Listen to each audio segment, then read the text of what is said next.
اللہ الرحمن الرحیم۔ ناظرین ضیاء حیات، السلام علیکم ورحمۃ اللہ وبرکاتہ۔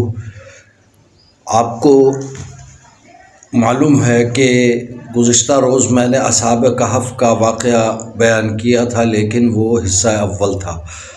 آج میں ان کے دوبارہ بیدار ہونے سے لے کر اور دوبارہ موت کی آغوش میں جانے تک کا سفر میں آپ کی خدمت میں پیش کروں گا، اور ان کے ساتھ درمیان میں کیا کیا واقعات پیش آئے وہ سب آپ کی خدمت پیش کروں گا، کیونکہ یہ ایک ایسا انوکھا واقعہ ہے کہ جس کو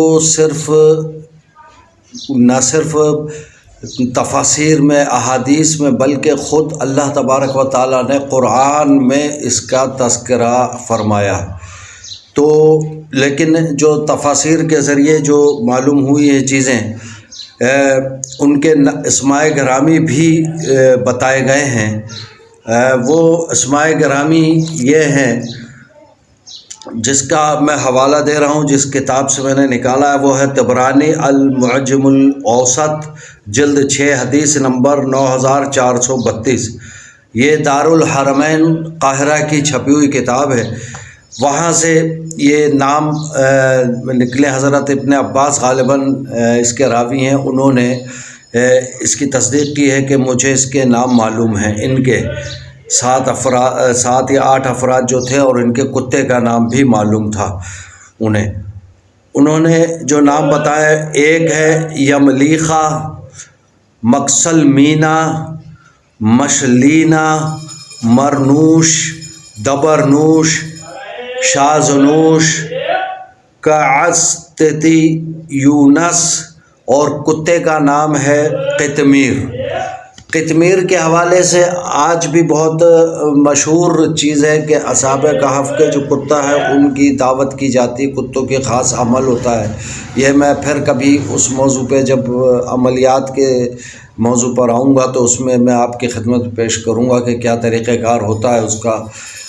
لیکن ایک چیز میں آپ کی خدمت میں بہت آسانی کے لیے آپ کی پیش کر دوں کہ جب کبھی کتوں کا غول یا کتا کوئی ایسا جو آپ کے پیچھے پڑ گیا ہو اور لڑنے مرنے کاٹنے کی نوبت آ گئی ہو، تو آپ وہاں پر قطمیر کا نام لینا شروع کریں، قطمیر قطمیر قطمیر، تو انشاءاللہ وہ کتا وہیں ٹھنڈا ہو جائے گا اور آپ کو کاٹے بغیر روانہ ہو جائے گا، کچھ نہیں کہے گا۔ تو بہرحال یہ تو ایک ضمنی میں نے بات آپ کی خدمت پیش کی ہے۔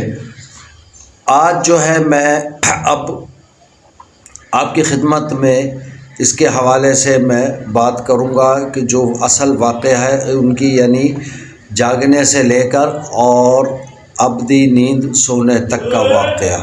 امید ہے کہ آپ کو پسند آئے گا۔ اگر آپ کو آج کا یہ واقعہ یا یہ ویلاگ پسند آئے تو زیادہ سے زیادہ میرے چینل ضیاء حیات کو سبسکرائب کریں اور شیئر بھی کریں اپنے دوست عزیز اقربا میں، جبکہ لائک اور کمنٹ کرنا نہ بھولیں، اور بیل آئیکن کا بٹن ضرور دبا دیں تاکہ ہر نئی آنے والی ویڈیو کی اطلاع آپ تک بآسانی پہنچ سکے۔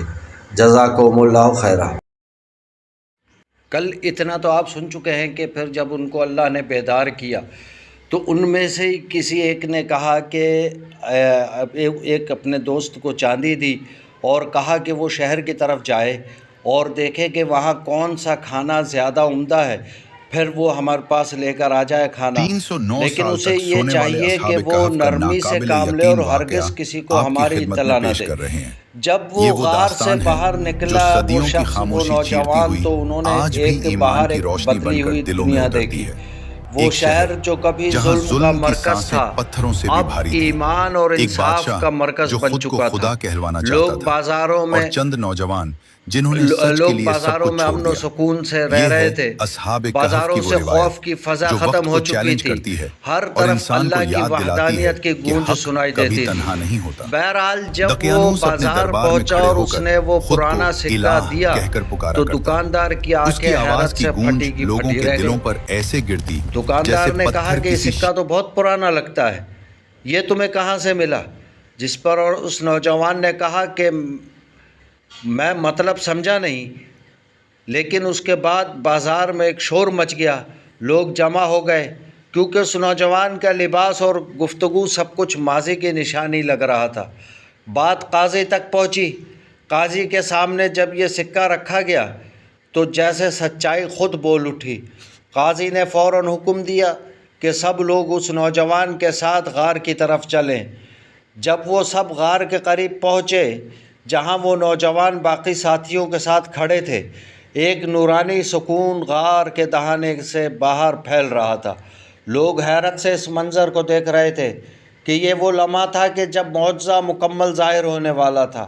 ان نوجوانوں نے قاضی اور لوگوں کی بات سن کر محسوس کیا کہ اللہ نے انہیں زندہ کر کے اپنی قدرت کا نشان دنیا کو دکھایا ہے۔ لیکن پھر اللہ نے انہیں دوبارہ سکون کی نیند عطا کر دی، یعنی اس بار ہمیشہ کے لیے وہ سو گئے، دنیا کے شور سے دور، اللہ کی رحمت کے سائے میں۔